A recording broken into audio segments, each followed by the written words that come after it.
आज का top F&O gainer थोड़ा सा इशू एसेट क्वालिटी पर रहे हैं, लेकिन क्या मार्केट को भी लग रहा है कि वर्स्ट इज़ ओवर? बंधन बैंक के इंटरिम एमडी और सीईओ रतन कुमार केश हमारे साथ जुड़े हैं। रतन जी, गुड मॉर्निंग। पहले तो आपको दिवाली की शुभकामनाएं। बताइए, क्या क्वार्टर को देखकर एक कहा जा सकता है कि अब चीज़ें शायद इम्प्रूव होनी शुरू होंगी यहाँ से, क्योंकि एमएफआई स्पेस में काफ़ी स्ट्रेस रहा है?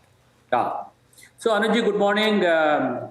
Advanced Diwali to you and to your viewers as well.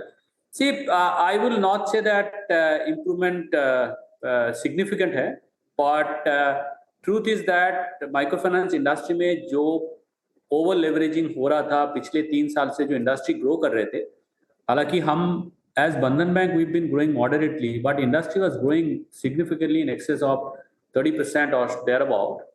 तो उसका एक इफेक्ट आया इसमें कोई स्पेसिफिक इंसिडेंट नहीं है। तो कंसिडरिंग दैट Q1 से Q2 हमारा स्लिपेजेस हाई रहा, from 8.9 billion to 11.1 billion, it has gone up. Our view is Q3 will remain as elevated, but Q4 आते आते इम्प्रूवमेंट होना चाहिए, क्योंकि जो भी स्टेप्स लिया है all players in the industry, उसका इफेक्ट आना चालू हुआ। अक्टूबर में कुछ हमको इम्प्रूवमेंट दिखना चालू हो गया।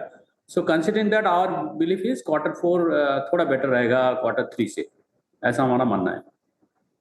2-3 चीज़ों के लिए हमें बता सकें, थोड़ा गाइड कर सकें। एक तो आपका जो माइक्रो फाइनेंस बिजनेस है उसमें एसेट क्वालिटी कैसी रहेगी, और एक अगर आप अपनी क्रेडिट कॉस्ट और एनआईएम के बारे में या मार्जिन गाइडेंस के बारे में कुछ बता सकें तो। सो क्रेडिट कॉस्ट जो है हमारा, देखिए अभी Q1 में हमारा बहुत ही अच्छा था 1.6, पर अभी हाफ ईयरली देखें तो वी आर स्टिल एट 1.8%, क्योंकि Q2 थोड़ा सा एलिवेटेड रहा, 2% है। आवर व्यू इज अगर Q3 इतना एलिवेटेड रहे और Q4 में इंप्रूवमेंट आ जाए, तो our original credit cost guidance जो कि हमने साल का शुरू में बताया था 1.8 to 2%, हम उसको होल्ड कर रहे हैं एज ऑफ नाउ।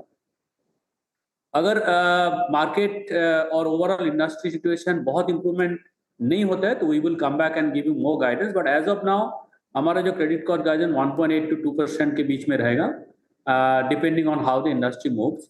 और एक चीज और मैं बताना चाहूंगा कि as Bandhan bank not only कि हम मॉडरेट ग्रो कर रहे थे पिछले 3 साल से, बट हमने काफी सारे स्टेप्स भी लिए for portfolio quality improvement, some of the guard rails जो कि हमने डाला था, उसका इफेक्ट आ रहा है। बट हम आइसोलेटेड नहीं है इंडस्ट्री से, सो हमारा भी इम्पैक्ट आएगा इसमें। As far as NIM is concerned, हमारा डिपॉजिट ग्रोथ काफी अच्छा रहा, 27%, Q-on-Q 7%। और हमारे जो भी फ्रेंचाइजी है, कस्टमर लॉयल्टी है, प्रोडक्ट हम जो लेके आ रहे हैं और जो टीम हमने बिल्ड किया, उसका इफेक्ट आ रहा है। ऑल्दो कॉम्पिटिटिव मार्केट में हमारा नीम थोड़ा सा कम आया, 7.6 से 7.4, बट ये पिछले 1 साल से अगर आप लास्ट ईयर से कंपेयर करो तो 7.2 to 7.4 गया।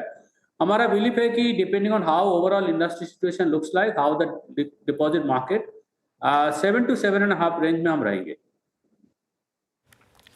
चलिए, शुक्रिया आज हमारे साथ जुड़ने के लिए और हमसे बात करने के लिए अपने नंबर्स पर। Thank you Anuj ji, thank you.